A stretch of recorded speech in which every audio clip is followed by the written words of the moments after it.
Welcome back to the Productivity Podcast, where I give you a daily productivity tip so you can get the most out of your time, your talent, and your ideas. I'm your host, Brandon White. Here we go.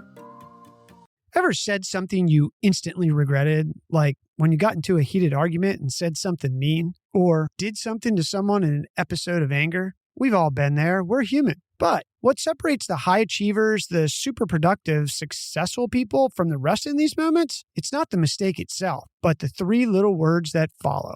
Now, hear me out on this, because if you can do this, you're going to unlock a superpower that not only is the right thing to do, but is going to allow you to move on from mistakes and unleash your potential. Those three words, I was wrong. And here's the thing. Saying I was wrong not only empowers you to learn and grow, but also makes you appear smarter, more communal, and downright friendly in the eyes of others. To test this theory, we turned to researchers who looked at this. A 2019 study titled On the Willingness to Admit Wrongness, researchers investigated how people perceive those who acknowledge their mistakes. They created scenarios where individuals either owned up to being wrong or stuck to their guns. And guess what? Those who said, I was wrong, weren't judged as any less competent.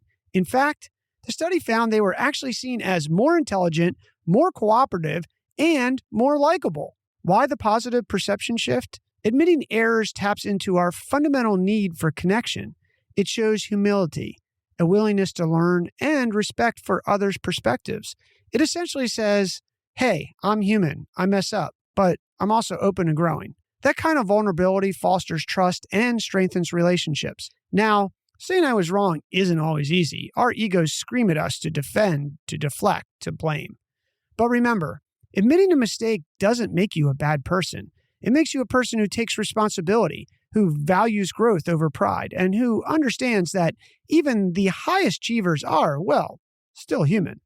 So, the next time you trip up, whether it's a work blunder or a social misstep, take a deep breath and embrace the power of, I was wrong. You might just surprise yourself with the positive ripple effect it creates.